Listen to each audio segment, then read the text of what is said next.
everybody. Welcome to another episode of Nerdays. This is the show where we talk about everything nerdy. My name is Mick. With me, as always, are my co-hosts, Jonah. Hey. Whoa. And Corey.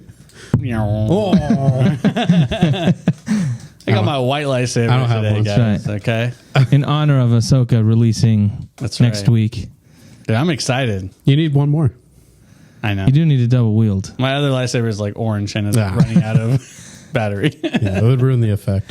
Welcome to the show, guys. If you like what you hear, consider subscribing to our YouTube channel, leaving a like down below, and leave us a comment on what we're talking about today, which is we're kind of shooting the poop episode today. Kind of random stuff, but as we said, Ahsoka's coming out next week. Yeah.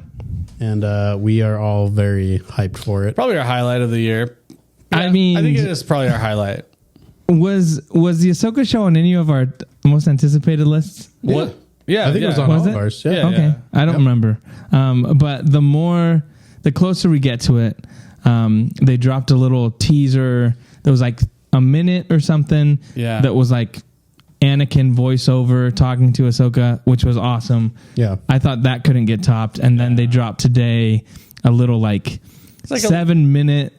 It's almost like behind the scenes. Yeah, kind behind of, the scenes, kind of talking with Dave Filoni and Rosario Dawson, and it's so good. I'm so excited for this. I've been watching Rebels, doing a Rebels rewatch, which I just posted on our TikTok season 1 recap. Nice. But that show is getting me so excited for Ahsoka, knowing that Dave Filoni is At the basically writing all the episodes, directing a few of them.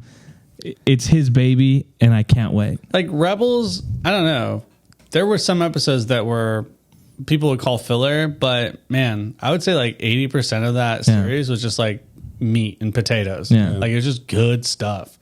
And I actually watched the last 3 episodes is what I did. I kind of just watched the end to remind myself, what did happen? Yeah, what happens? Yeah.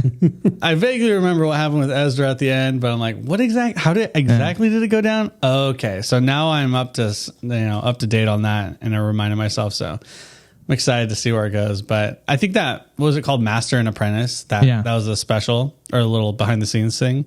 That was so cool to see, like Dave Filoni talking about it, and like the guy's so passionate about it.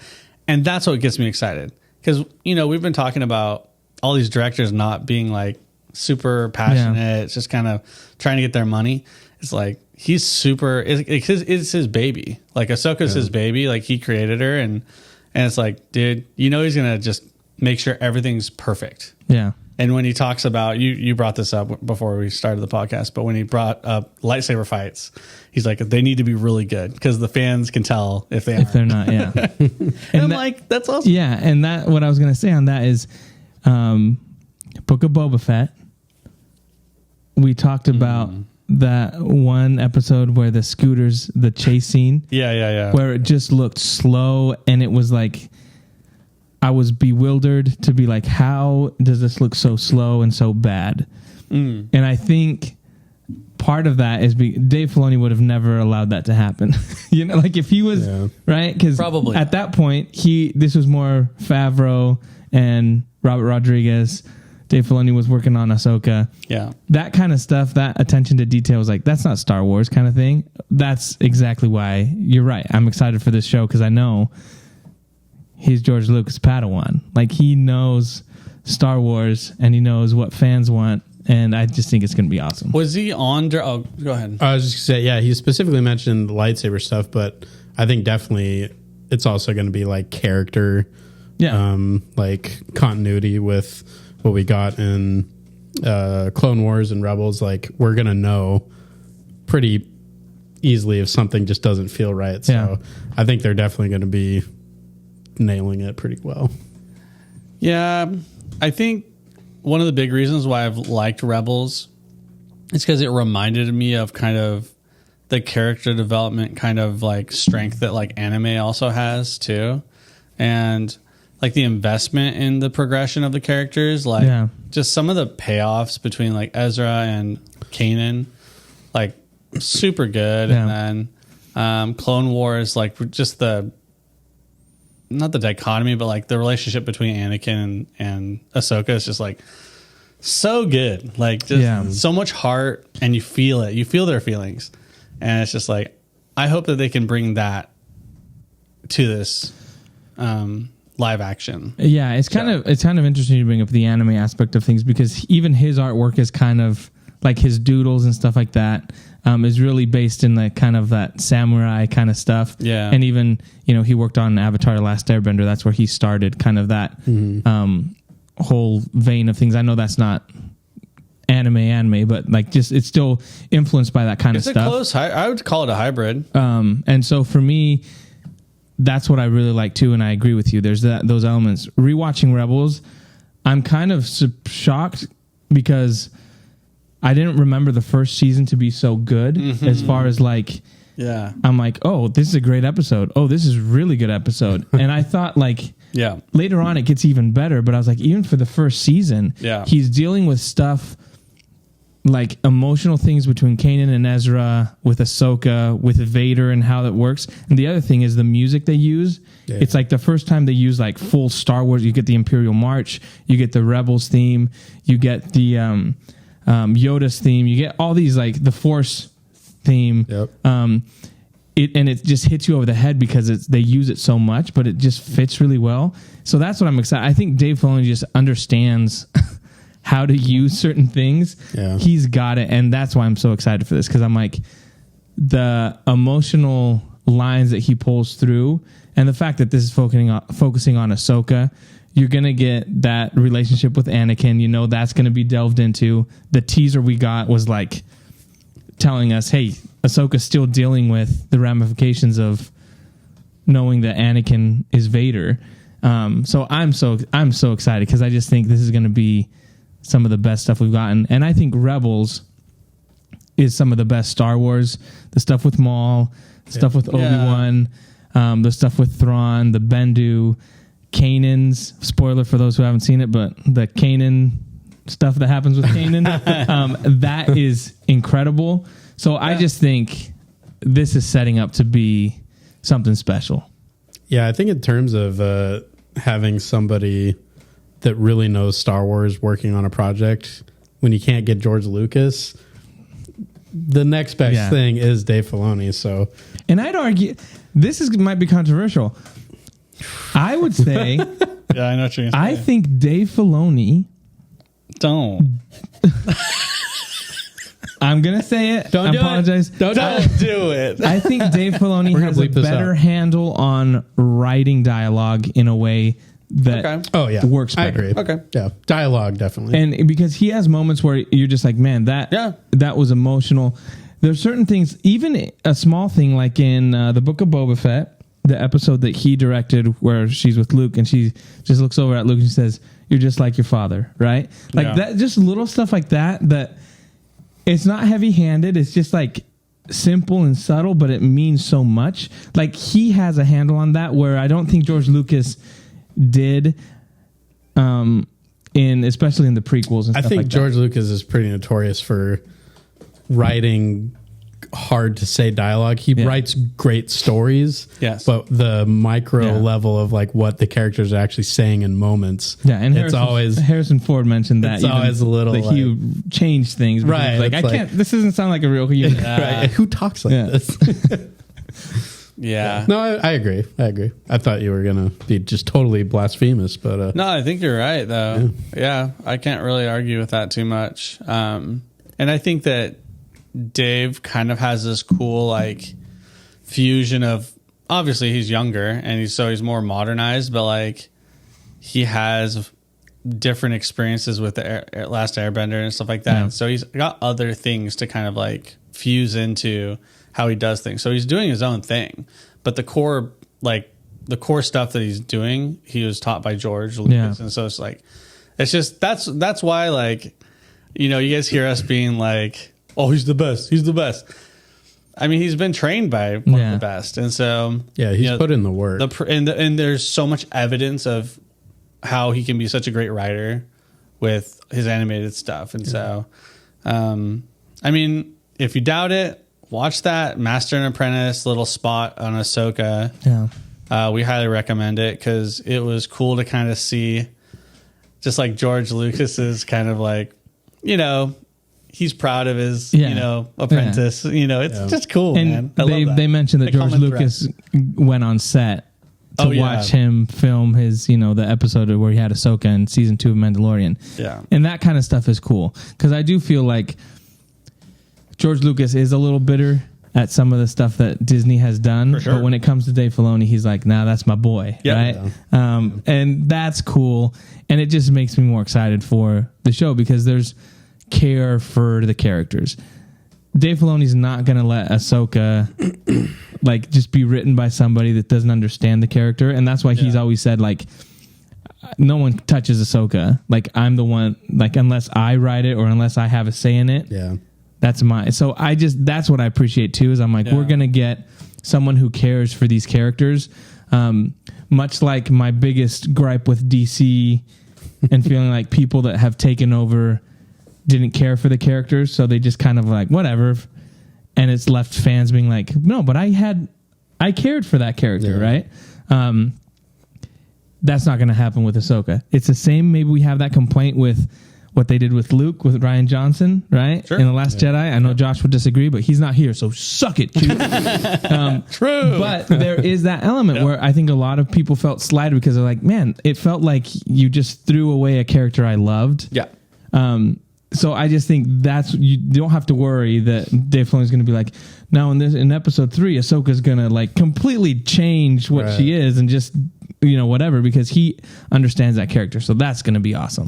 Yeah, it's really crazy to think about in the industry, like characters being written by people that just don't care about the characters, but it happens all the time. I'm sure. Like, I'm sure that's or they just misunderstand the character. Right, maybe it's not out of just laziness. Maybe it's just they just don't fully understand it enough. I feel like that's kind of what happened. In my opinion, that's what happened with Luke. Is that I don't know. It felt like they kind of ignored all the things that he did in his past. Yeah. And then they're like, oh, but what he's doing is like way more meaningful, guys. I'm just like, no, because he went out of his way to physically go stop Vader, and he disarmed himself, and he was their I believe in you type guy.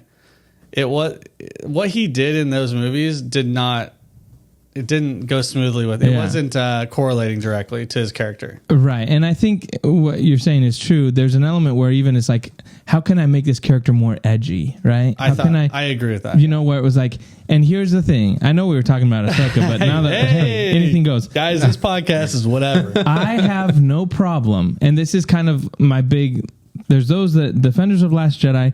I feel like I'm a defender of the sequels. Yes, I like them more than most people do. Mm-hmm. There are certain things I like that I'll die on a hill for certain things. But where I do kind of feel like the people that love and defend Last Jedi to the death, they don't understand is I'm okay with the fact that he doubted. You know, a lot of people are like, Luke should have never doubted. He should have never ignited his lightsaber when he saw what Ben Solo was thinking, right? Yeah. I'm okay with that moment. What I'm not okay with him is him abandoning everybody to that fate. That's not what he would have done. That's not who he is. Right? He would have been like, I got to go get Leia. I got to go get Han, and be like, hey, Ben's been influenced by Snoke. This is what's going on. I need to make this right.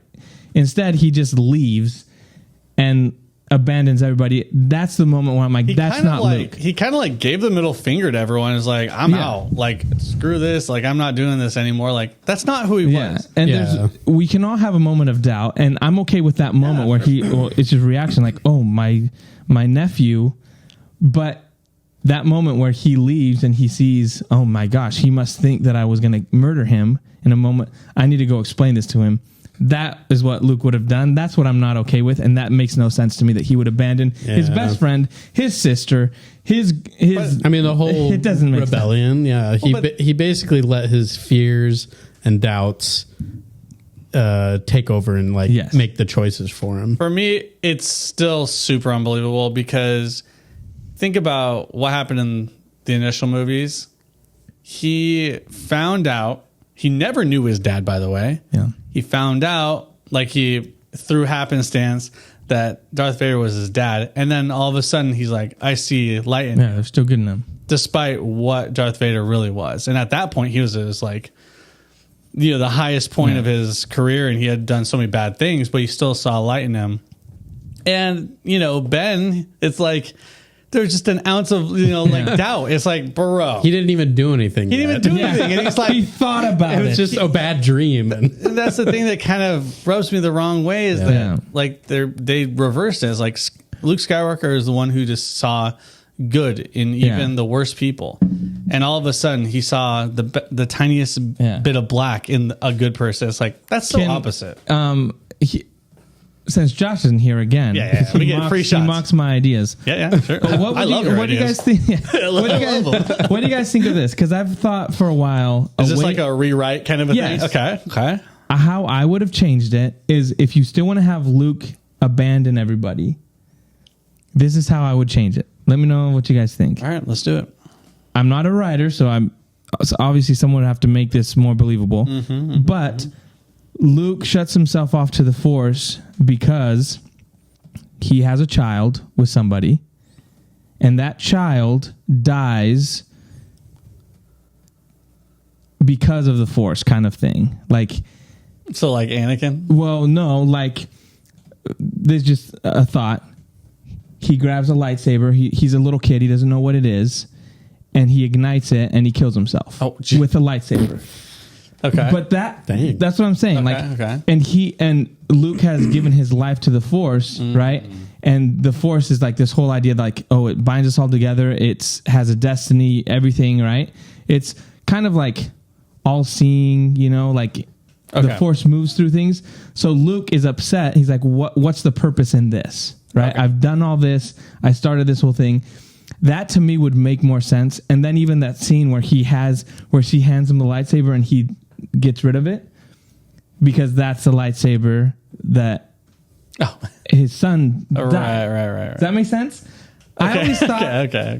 I always thought that would be the only way that he would abandon something if he lost somebody that he cared so much about because he felt the Force kind of had a hand in it. Yeah. That makes sense. It wasn't someone else that murdered him, but it was like kind of an accident. And to be like, how does this make any sense? Kind of like this whole questioning, like in life when we question like that is a higher power or God, it's kind of like, why would you allow bad things to happen? Right. That is kind of close though to what like the ultimate reason that he left though. I mean, he was the one that was like blamed himself, but then ultimately he was like, the Jedi and the Force is evil and stupid. But I just feel like the step to him to getting there wasn't believable. Like I saw my nephew have some bad thoughts and that pushed him over the edge. To me, it's like it needed to be for me to really believe that, it needed to be something like devastating. My issue is like they could have written anything else and they could have written the fact that maybe it wasn't Luke that put himself there. Maybe somebody else put him there. Maybe Snoke put him there or something. Like it didn't have to be Luke that was the one that was like, I'm going away now. They could have made it somebody else and that would have been more believable and maybe have it like, I don't know, some Force, like, I'm trapped in a Force box. mind wipe thing or something, or like really mess with his mind and have him be kind of out of it or something. Like anything else I would have like totally eaten up. But the fact that they just like fundamentally changed who Luke was, like you were saying, from the original trilogy, it just like, it felt like a completely different character. I think even Mark Hamill was like, I had to treat this guy as like Jake Skywalker or something. Cause it really just did not feel like Luke at all. Yeah. It was just such a left departure. And maybe it would have like been easier to swallow if we had seen like movies in between that and there was like a more subtle build to like the Luke that we got. But the fact that like the last time we saw him was in Return of the Jedi when he was that like hero of the story, like always doing the right thing no matter how hard it is, willing to like sacrifice his own life for his relatives, for his loved ones. And then straight from that we get this guy that just is not that Luke. That was like, I think really hard. Here's how you do that. I got it. I just figured it out. Guys, by the way, we are not part of the writer's strike. Yeah. We aren't in the union, so we can write all we want.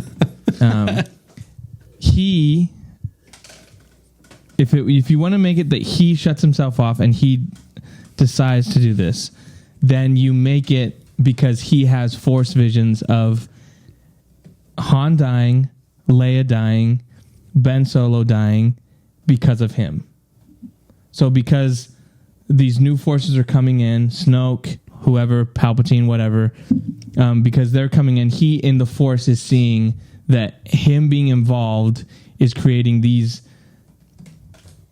forces to come, and it's costing the lives of his family. So he's like, if I'm involved in this, they're going to die. So therefore I have to separate myself so that they can have a chance to live. I think that actually could work really well because that is such a good like mirror image to what happens in Empire. It's like the opposite. He sees these visions and he goes out to help. It tries to stop it. Yeah. It would be like, in order for that not to happen, I need to diminish. Right, exactly. That would have been 10 times better. That's how I think I would agree with that.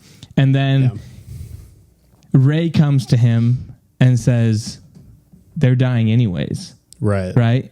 You're not, the fact that you're not helping, like, because Han's gone. Right. Because that still is a like selfless act that Luke would have done. It still would have stayed with his character if he was like, no, I'm making a self-sacrifice. And like, you could the one that's and you could even put where Snoke is manipulating, because while he's there, Snoke is manipulating the Force in a way, so he still senses that Han's around. So he reaches out in the Force and he's like, oh, they're still good. But Rey comes and shatters that and says, reach out, and he realizes Han's dead. This is going all over the galaxy, and he's like, what have I done? He has to come back. I think that's the way you could have done it that would have had people be like, I agree. Where were you in 2016 when they were writing the script? They needed you, man. I like it. Because one of my biggest issues was like George Lucas, Dave Filoni, they've said it themselves. Darth Vader, Anakin Skywalker is the strongest Jedi ever. And so the way they kind of flipped Luke to try to be like more powerful than Darth Vader, I didn't really like that, because the whole like astral projection thing no one really had done. And so it's like, I think they were trying to do this like big power move. Yeah. And I just felt it was like, why are we doing this to this character who's really the opposite of that? Like, he's very powerful. Don't get me wrong. We saw it in Mando season 2, but like, yeah, I like that idea. And then you bring him back, and he's more of a master to Rey, and you know, the rotation, you know, the whole cycle of life continues in Star Wars, and he becomes that father figure for Rey, and I love that, and it makes more sense, because I feel like in that trilogy, how quick she kind of clung on to the Skywalker name was like really quick, and like, I don't know, not as like warranted in my opinion. Well, I think the reason for that is originally they were gonna have her be related. According to J.J. Abrams, and then Rian Johnson that is so crazy switched it, and then they're like, how can we get this? It's just their biggest mistake was not having one person write all three. Oh yeah, I hope that was the biggest. I hope mistake. they never make that mistake again, because it was terrible. Yeah, huge mistake.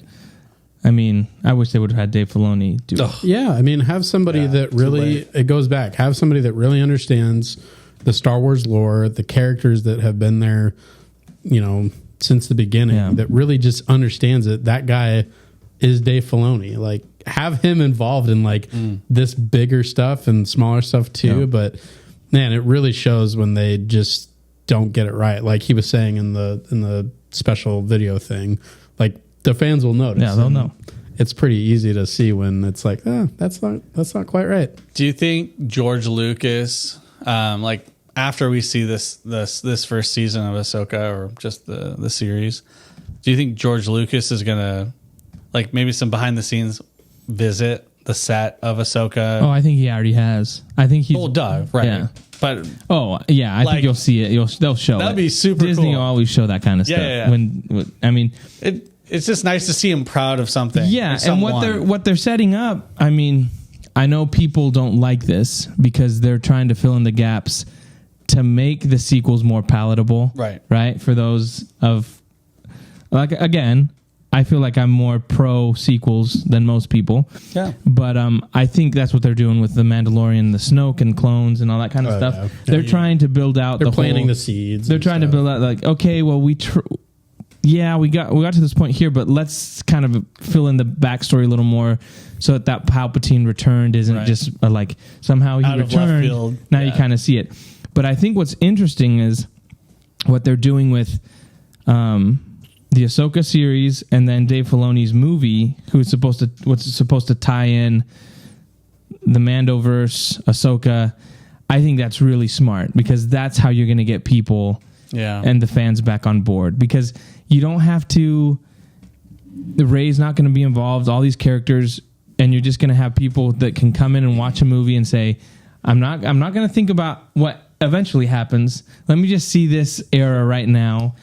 And I think that's where they're going to right their biggest wrong. Their biggest wrong was not having Luke, Han, and Leia in a scene together. This guy, dude, it's the same thing every time. And I think that's what they're going to, I think they're going to have Dave Filoni do it with, unfortunately, it's going to have to be de-aged CGI because Leia's gone. Now, how do you feel about that? Because there was a lot of backlash when The Flash came out and they were using like Christopher Reeve and Adam West and like just CGIing up characters like that. Are you saying this happens in Ahsoka?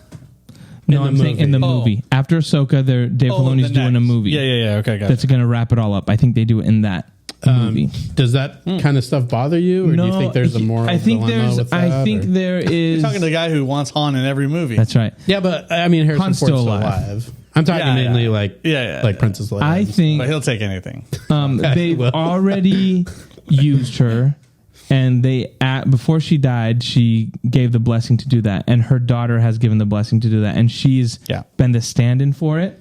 So that makes me okay with it, because Mark Hamill has even said that they did scenes together, and it was on to be like, wow, you're acting as Carrie and you're her daughter, and I mean that to me is where it's okay. Yeah. Especially if it's like, we're not going to do a whole series with this. It's like, we need a shot of our heroes.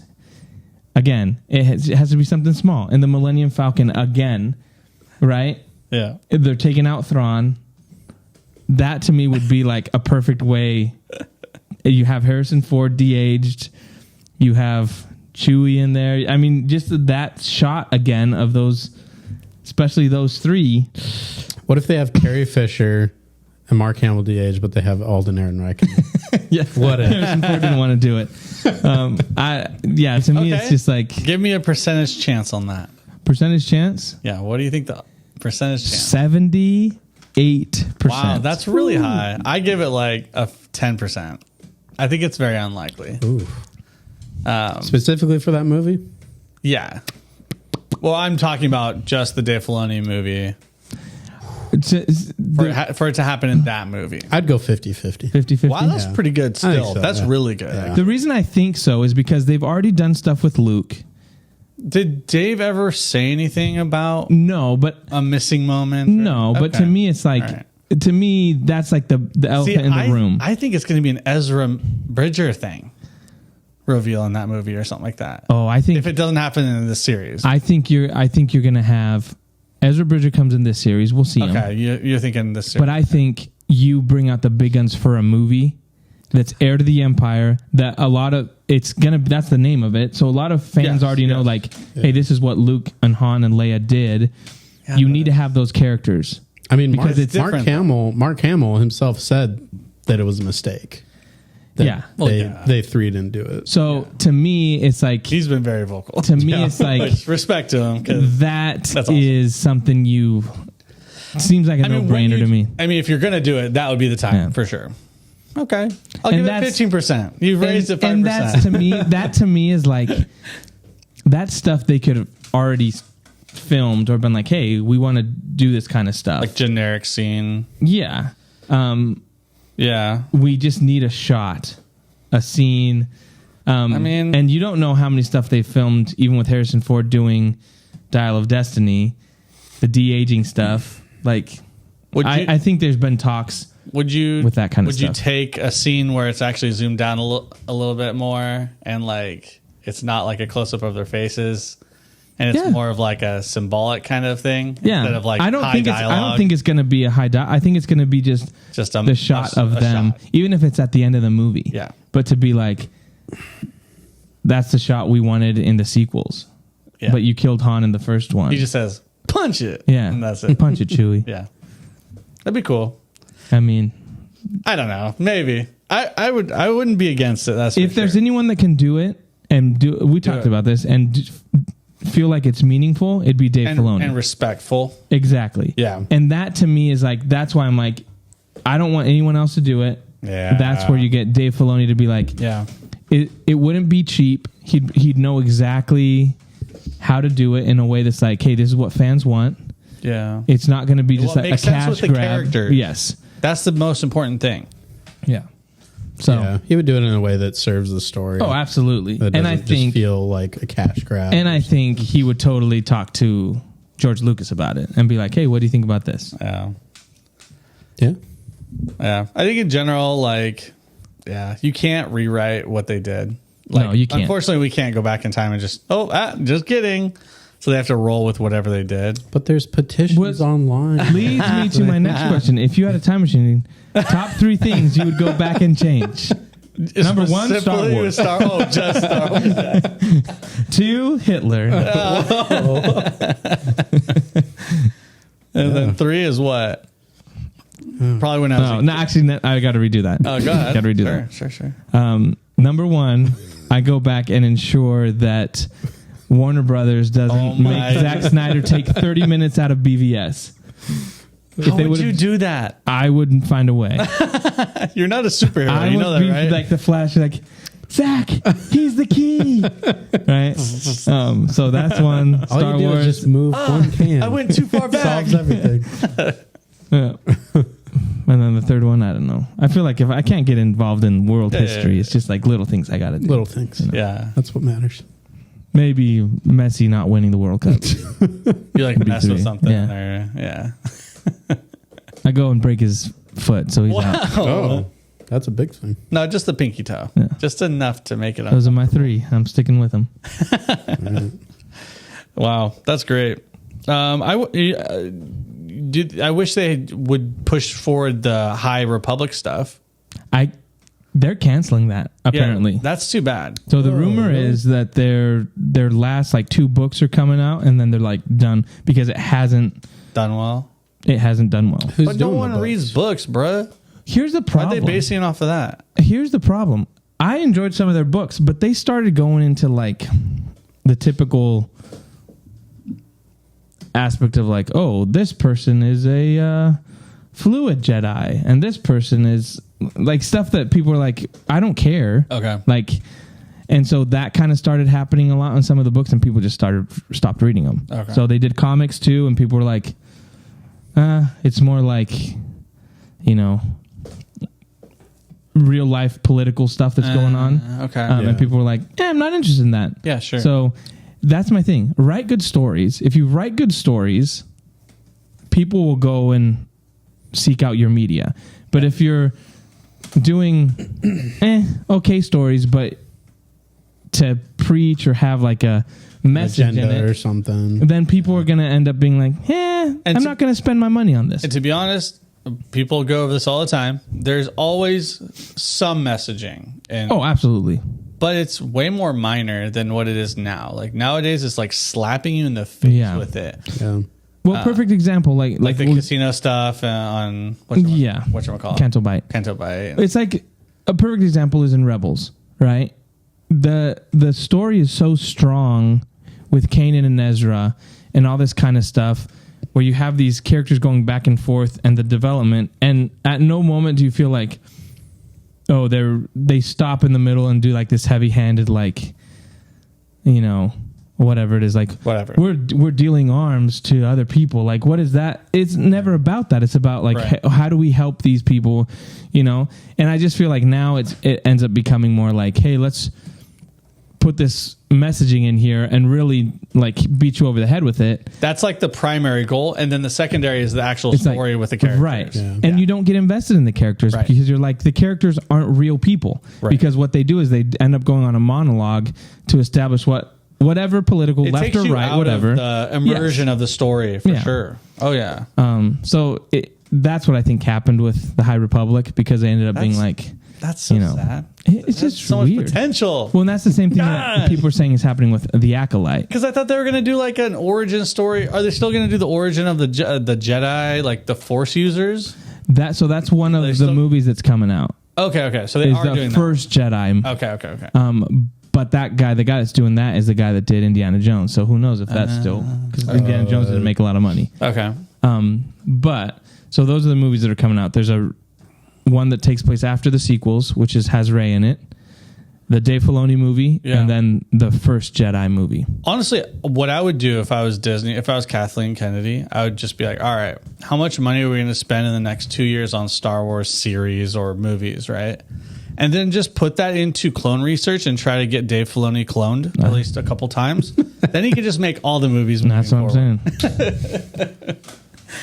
I think they should make him the head of everything. I hope he has his hand. I hope eventually his hands are in. If they're smart, they do that, because it's just How much longer do you think Kathleen Kennedy is in charge? I don't know. That's every week it feels like politicians. She's out. Politicians work until they die, basically. So same thing can happen. I mean, even if I don't think she's necessarily the problem as everyone makes it out to be. I don't think she is, but she's still the president. She's still like, absolutely has stuff. She makes decisions. That is on final her. say. So. But I do. My big problem with people that are like, Kathleen Kennedy is the worst. I'm like, okay, you got to take the good with the bad. So yeah, she's made some dumb decisions, but she's also made some pretty good decisions. Putting Dave Filoni and Jon Favreau together, that kind of stuff. I mean, she greenlit Rogue the final One, of the Clone Wars, the series, Rebels, Mandalorian, Rogue One, Andor was pretty good. So like, there's stuff that she's done. The Obi-Wan, she's not the one writing the scripts. Nope. So I'm like, she's put certain things.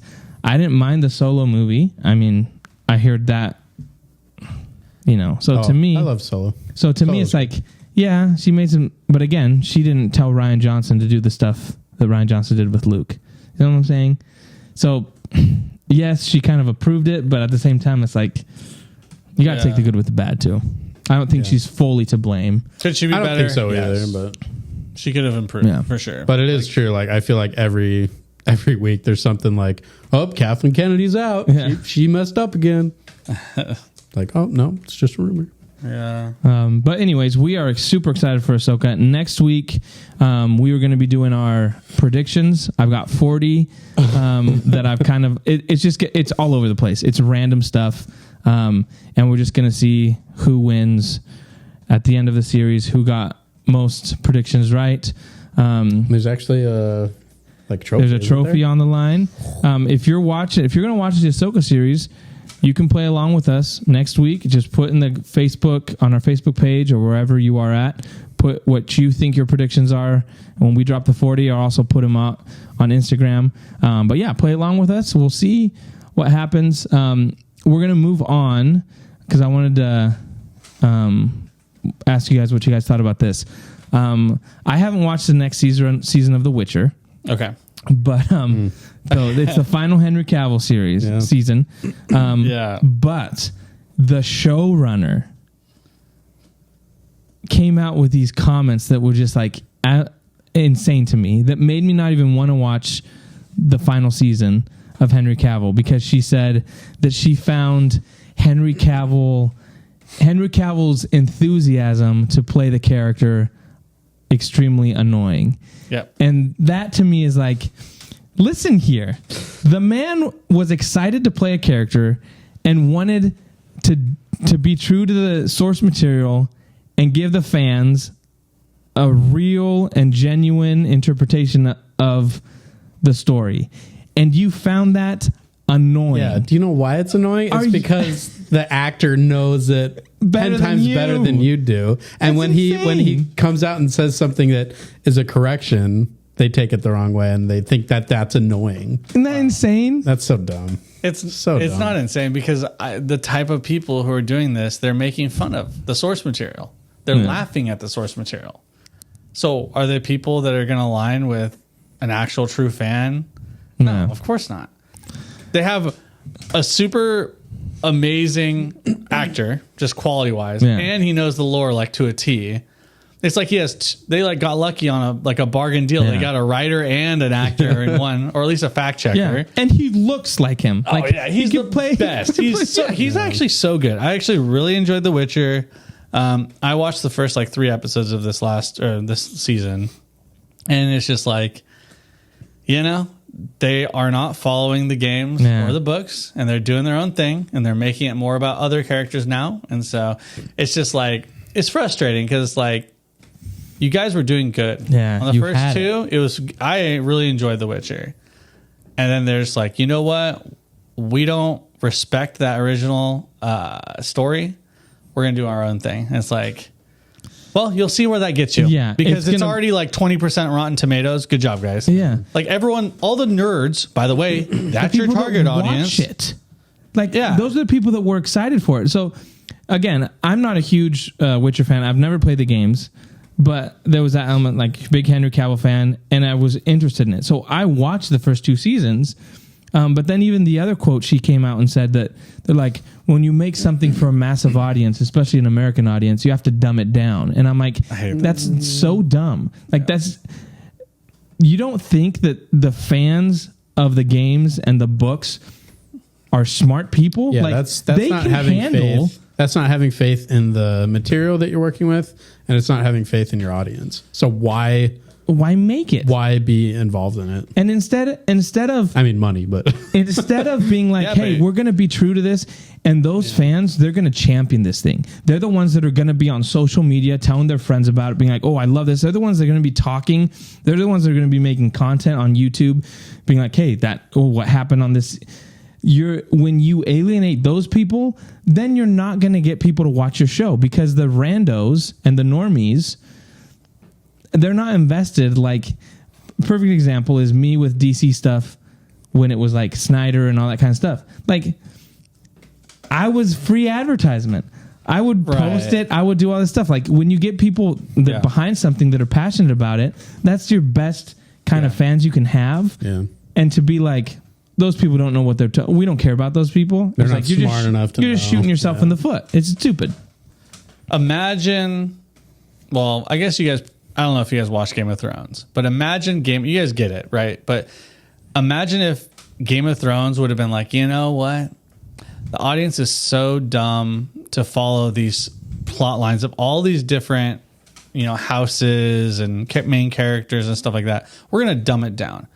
If they alienated their original fan base of the books, like the actual nerds who enjoy the story, that show would not have gotten anywhere.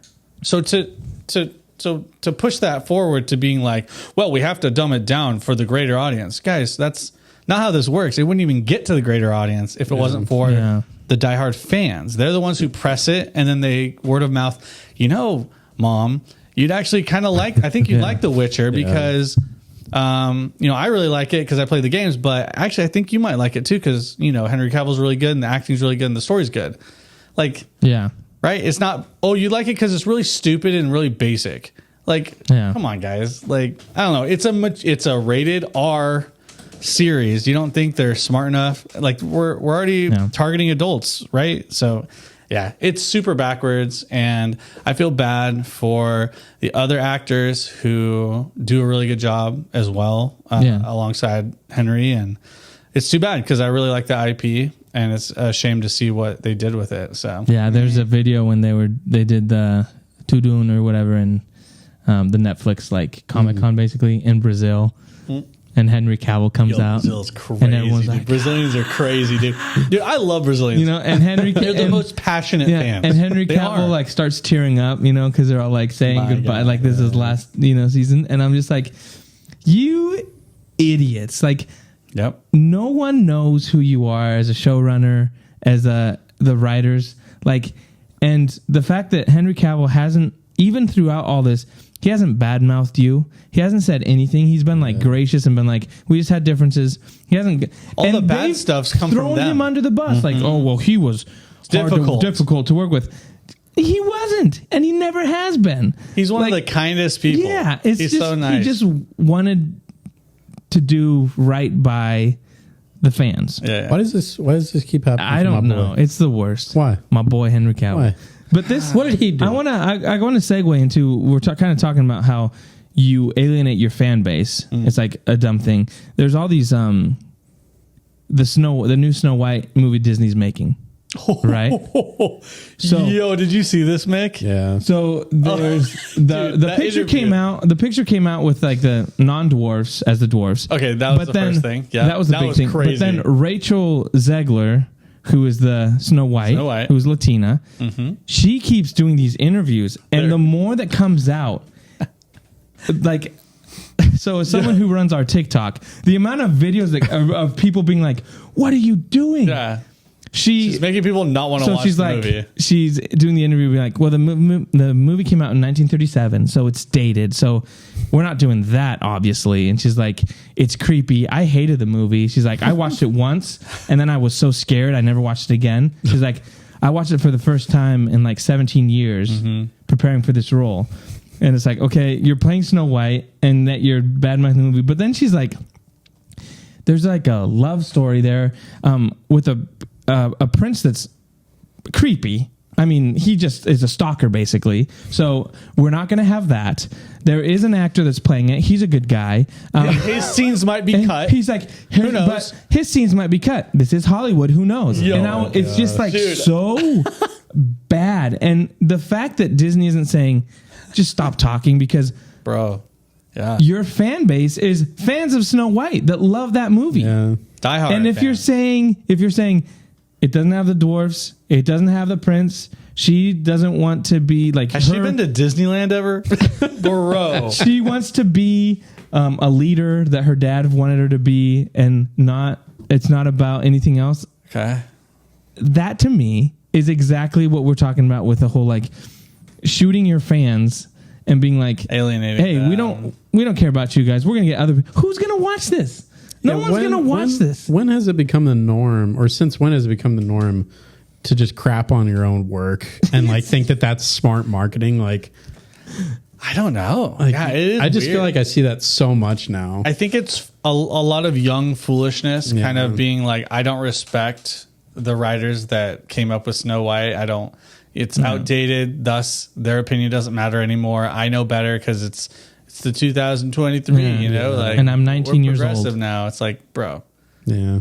So I saw that. It was super cringy. I actually cringed at that. I was like, yo, and the faces she was making was she's nuts, like, dude. you're I'm right. Like, whoa. And she was like so sarcastic. I was like, dude, you're not likable, and I'm not going to watch this movie. No, it's insane. I'm not watching that. Well, movie. she did I probably wasn't gonna, but now I'm definitely not. So, do you know what's a bummer for me is, oh yeah, she was in West Side Story. I love West Side Story. Like that's my she was my favorite. She's Maria in West Side Story. Yeah, we watched that. When I can't she drives me nuts because what she ended up doing after she made the movie, Ansel Elgort, who's in the movie, he ended up being like accused of the Me Too movement. It was never proven. It was just some girl on the internet that said, this happened again. No one else said anything. Okay. Nothing ever happened to him, right? But she started like through the press tour and everything. She was like in interviews with him and everything was fine. As soon as the press tour was over, on the internet, she started like, if there was pictures of them that someone would post together, she would cut him out and repost it. Right? Okay. So they're like with Steven Spielberg, both of them and Steven Spielberg. And Variety would post like at the premiere of West Side Story. And she would repost that, but crop him out. And like just put that out there. And she was like, I believe all women, right? It was just like him. Okay. What is going on? Like, is she also the one that's going to be in the new Hunger Games movie? Yes. She's in the new Hunger Games. She was in Shazam too. You say she's 19? She's young. I don't know how old she is. Early 20s. But the other thing is she was on the strike. Yeah. The picket line, and she said that if she has to be in a princess dress for 17 hours for work, that she deserves to be paid for every hour that movie is streamed. That's what every hour. And like, I mean, that's what, no. I mean, that's the thing. This is, it's like me. Okay. I'm a contractor, right? Yes. You say, hey, come over here, build me a bathroom. I'm like, sweet. So I come and I build you a bathroom. Yeah. And you pay me $1 million because you want a great bathroom. Right. So I build you the best bathroom. Sure. Best right? Bathroom. So you pay me, work is done. Right? And then you sit down to go to the bathroom. Right? And then you notice every time you flush, a little ticker goes on. So every time, not only do I get paid for every time, like you paid me for building the thing, but every time you take a crap, I need to get paid every time you take a crap because you're using the bathroom I made.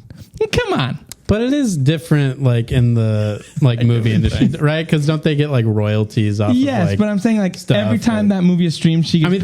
That's ridiculous. Come on, that's insane. But there is like some level of difference between $1 million bathroom and starring in a movie or something. Right.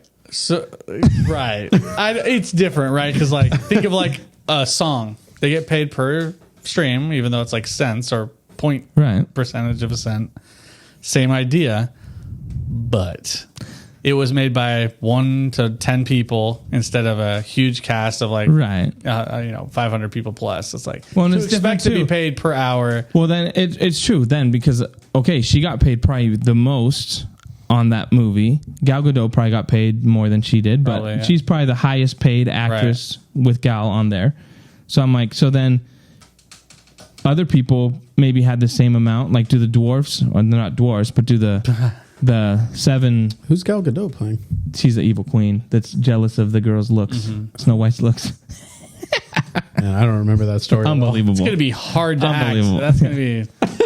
Yeah. Oh, wait. If she pulls that jealous of how you look. If she pulls it off, best actress. Give her the Oscar now. Yeah. It's just, I'm just like, yeah, you can get your royalties and residuals and stuff, but to say it's like, I want every time that is streamed to get paid, that's just, it's too the strike's going to go on forever. Yeah, it's not looking good. They are asking for, residuals on everything and a piece of the pie for everything, which it's interesting because they're not the creator of the IP. Yeah. They didn't create the Snow White story. They're just playing a part. It's kind of a crazy thing. A part that she didn't write. So here's the thing too. It's like, okay, you want money because you got paid to play a role. Right. Like, so shouldn't the director get paid more? Shouldn't the writers get paid? Like how it's just so messy to be like, okay, actors get paid. It's a mess because especially when you're an actress that's probably getting paid pretty well. Oh yeah.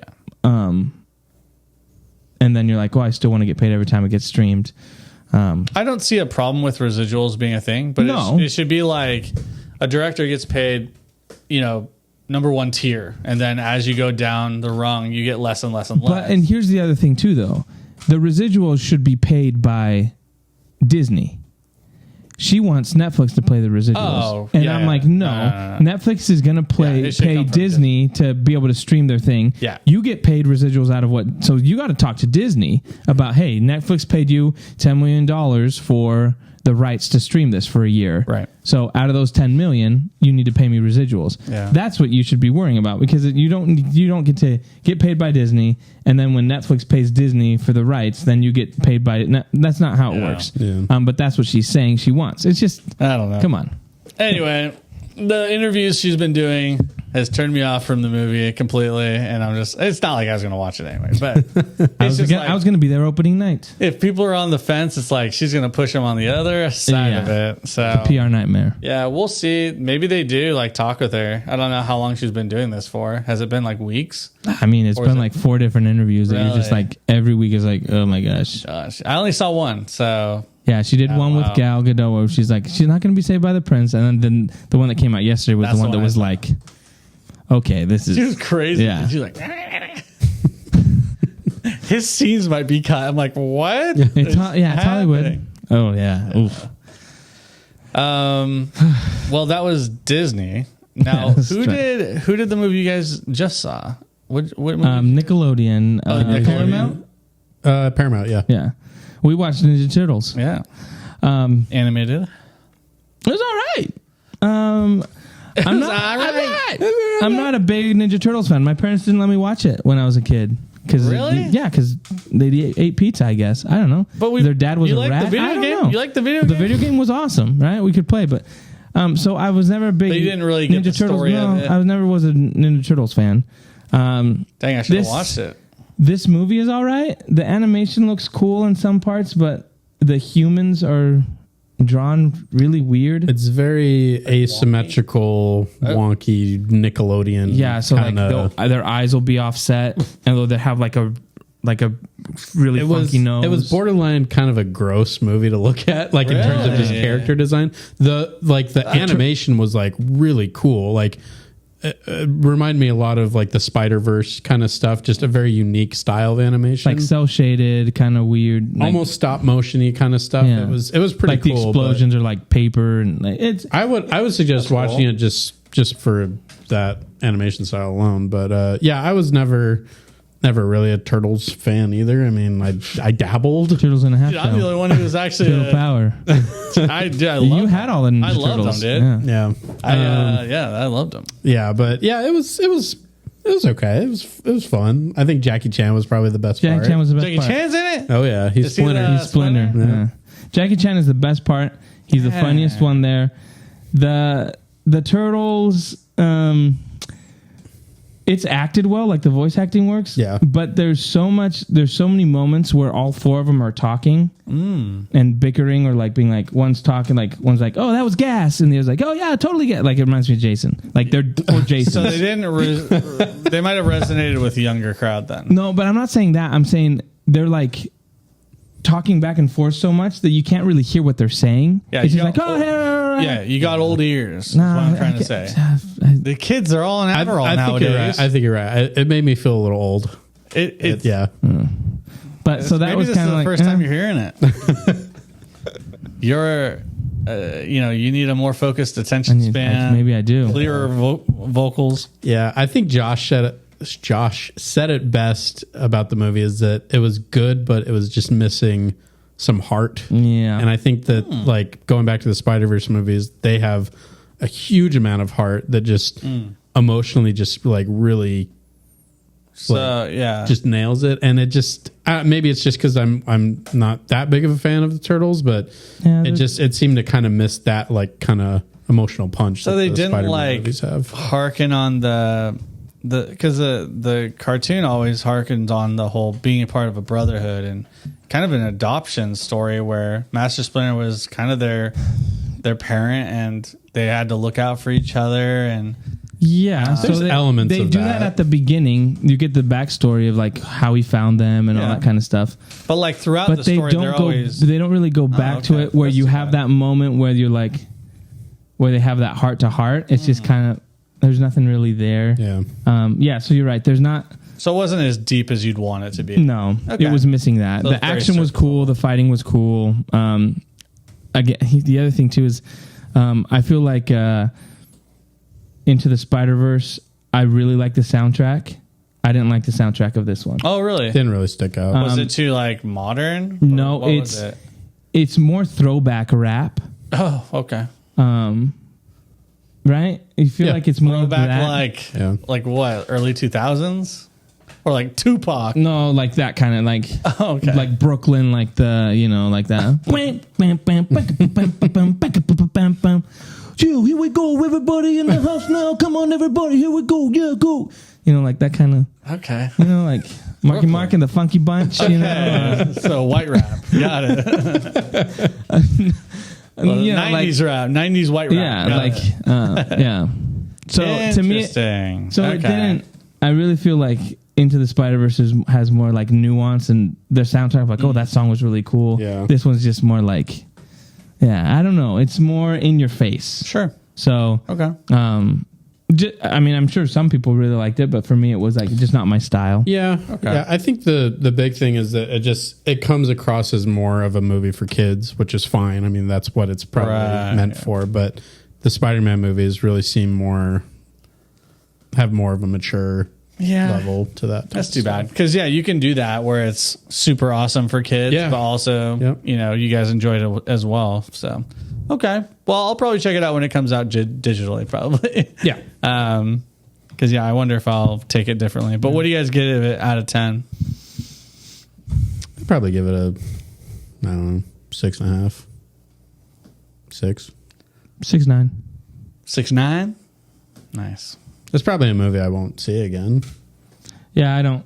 But you enjoyed it to some degree. Like, I had fun. I had fun with it. It was just, for me, it was just kind of forgettable. It's not like I was looking at my watch, like, when's it going to end? It was like, oh, it's moving through. I like this kind of stuff. Okay. But it's not like something I'm like, one of my favorite movies of all time. So Yeah, like as soon as Across the Spider-Verse came out, I bought it on digital and I've watched it like a few times. Have you? I really like that movie. I can't really say the same with Turtles. Okay. Turtles in a Half Shell, Turtle Power. Turtle Power. And Did you they say that?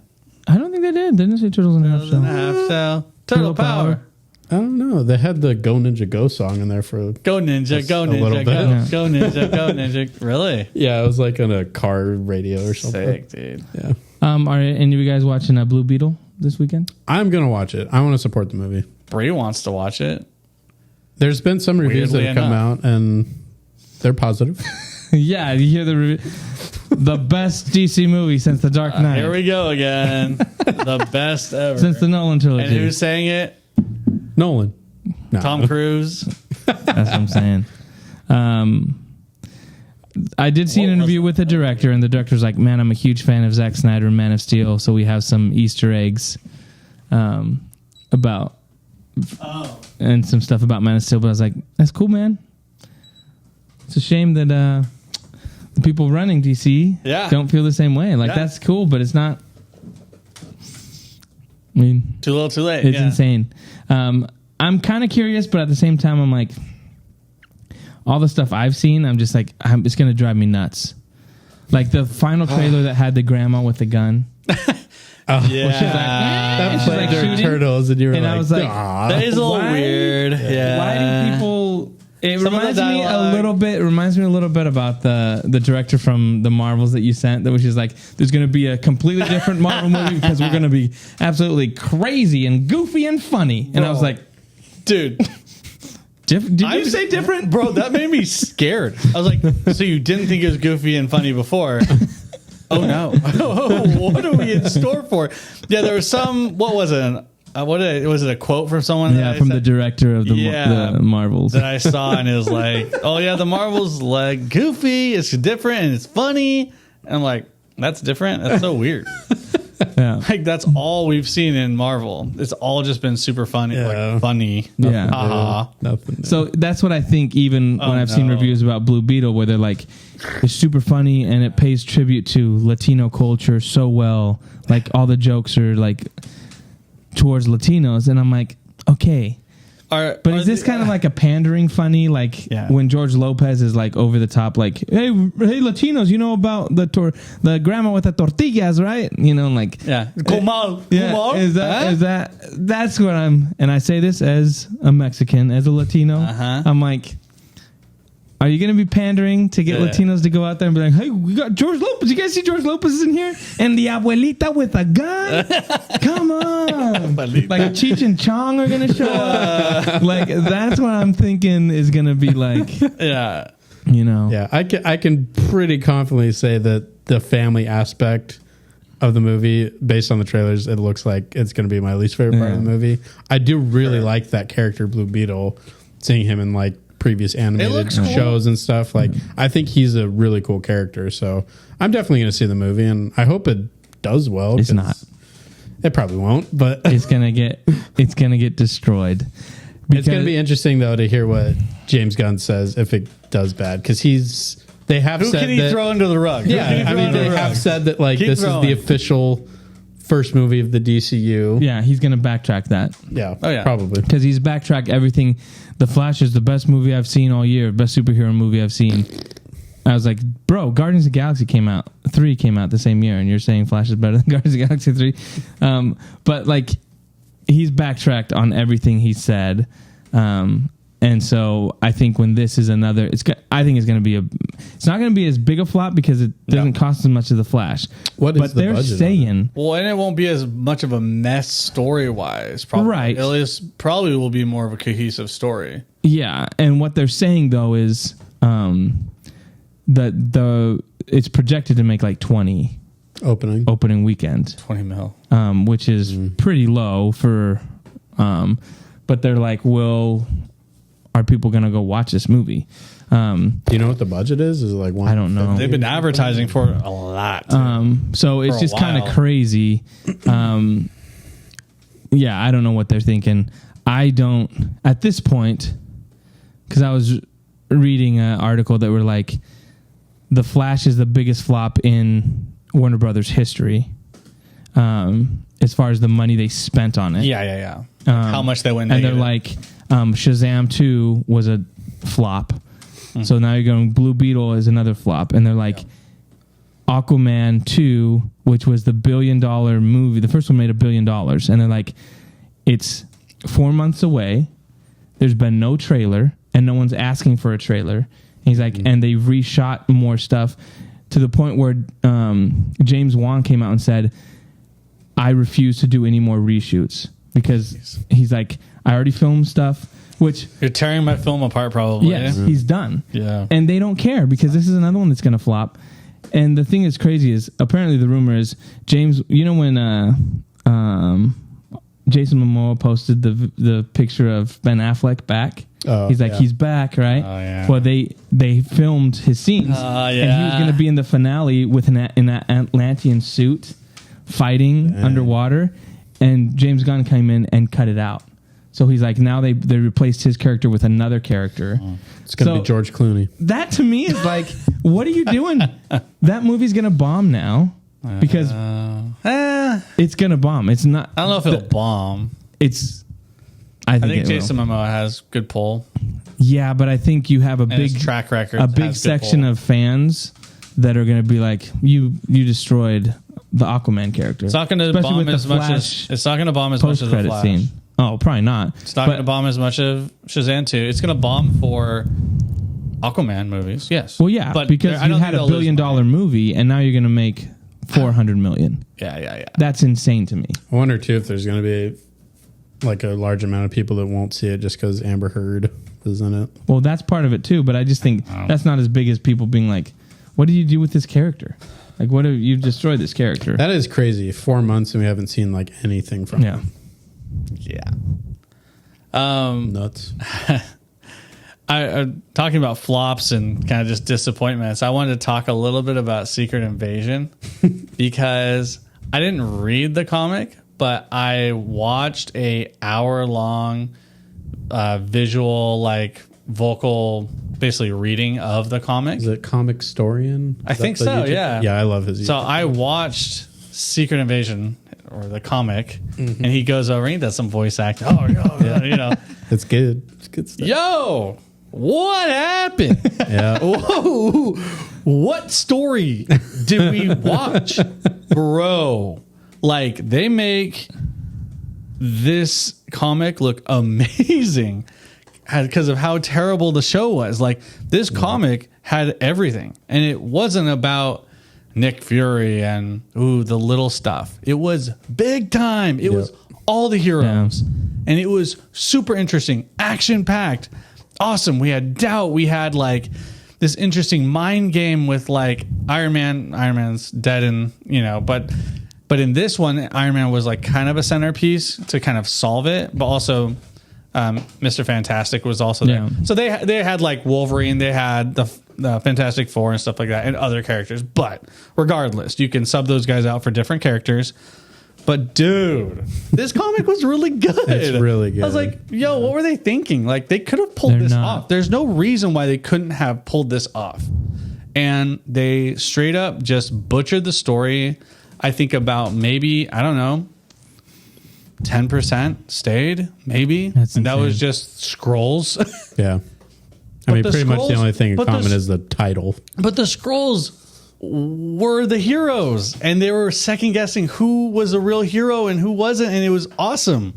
Like, it was so cool. And then they were like, there was aspects of like, I can't remember who said it, but like one of the characters, I think it was Mr. Fantastic, said to his like wife who had died or something like that, and he like, what's this date mean? And it was like the death of their kid or something like that. And it was like really deep, like, prove that you're not a scroll kind of a thing. Yeah. And it's like they were outing each other, and like it was brutal, and it was action packed, and it was dynamic. The story was really good. Like, Iron Man got like a virus put in him, and he had to do all this stuff. It was like so cool. And I was just like, what are they doing, guys? It's honestly like, I can't imagine being a diehard comic book Marvel fan and seeing that show come out and being so disappointed in it. That would like kill me, because I'd be like, I would stop being a fan of Disney Marvel stuff. I would just be like, all right, I bet there's so many fans who just have sworn off live action movies and series because the comics are way better. And it's like, where's the heroes? Yeah. Like, it's just like, they're so epic and dope in the comic books. It's like they bring like Captain America back, and he's supposed to be dead. And like, there's some really cool stuff with that. And like, Thor is dope. Yeah. I'm like, he's a joke now. Where's this Thor, dude? Thor's so sick. Like, it's scary when he comes. The god has arrived, you know? And it's like this super epic story. It's like, ooh, it gets me psyched. Like reading or listening to it, I was just like, bro, we've got this like neutered version of Marvel and heroes. These heroes are neutered. Yeah. And that's really how I see it. Neutered. They're not symbols of symbols of heroes, symbols of hope. Yeah. They're not, people who are going to get the job done. They're not bad A's. Like, even Black Widow was dope. Like, I was like, dude, Black Widow was sick. Like, she like saves Tony and like looks after him and like kills another hero because she's they're all like comedians. Or she shot Wolverine like a bunch, and Wolverine's like, and she's like, yeah, I'm overthinking. I'm just shooting now. And it's like so sick. Like, it's so bad. And like, Wolverine's like, oh frick, geez. Yeah, the MCU has really become, I think, parodies of the comics. Oh, for sure. They're really just, they don't take themselves seriously, and it shows. I mean, like, it really is like night and day, the difference between what we see in the movies and the shows and what the comics have done. Yeah, sure, there's some comedic comics every once in a while, and there's comedy in those comics. But, I mean, perfect example, you look at the latest Thor movie, that's not the Thor that's in the comics. Yeah. Dude, it's insane. Even that whole aspect, everyone has become, their character is quippy. Like, every character needs to have like the same kind of humor, like with a quippy line back to, like, you say something to me, I'm going to quip back. And it's like, oh, like, that's all it's become. And it's like you said, it's neutered and cut down the epicness of the characters. It's like 60% comedy, like 40% hero movie, kind of. And that's what's weird about it, because like all the characters are just supposed to be funny, goofy, quippy. And in these comics, like, Carol Danvers, I was like, yo, she's sick. Like, she's so cool. Like, she took on all these scrolls, and like they're really brutal, but like, she was a bad A, and she like gets out of it, like, almost dies, and like, it's super dramatic and cool and interesting. And man, they also neutered just scrolls in general too. Like, the way that they look in this TV show is like soft and round and kind of goofy and weird. In the comics, they look bad A, and they have cool, like, just, they'll get beat up and they'll have strips of the green underneath their skin. And it's like really cool looking. Like, it's bad A, dude. Like, I don't know. I think that's a problem. I don't think I should ever do that again because it's a problem, and I bet it's more of a problem. It's been a problem, I'm sure, for years. You know, like imagine me going back and watching or reading like Thor comics. Yeah. You know, 5 years ago, I would already be seeing the differences like big time. Like they changed them after like probably the second one. Well, and that's the disappointing thing for me with seeing where DC's going, because Zack Snyder had that quote where he said, he's like, Marvel does the action comedy fantastic. He's like, yeah, if we try to copy that, he's like, we'd be crazy. He's like, but what we have is we have epic mythological god heroes that we can. And if you watch Zack Snyder's movies, every shot of Superman, every shot of Batman, Aquaman is with that intention of like, they look cool because there's that. He's like, we're looking from the mythological aspect of things. Like if you even watch some of his posters and stuff, the poses are based on statues, Greek statues, you know, of their heroes. Probably like powerful statues. Yes. Yeah. And so there's that, or the art, you know, of the Renaissance and that kind of stuff. And he plays with that. So to me, it's like, you get rid of that because that's too, he's just a bro, right? That's the kind of comics you want is these brosifs, right? They just want the big ripped dudes. I'm like, but then you give us the quippy, everyone's sarcastic, everyone's makes a joke out of everything, even the tragic moments in life. It's like, undercut it by a joke. Come on, we can't stay in the emotional stuff too long. We have to give us a joke about, you know, whatever the case may be. Lady Sif dying, you know, you got to give me a joke, Thor. It was so weird because I forgot what it was like to be in awe of a hero.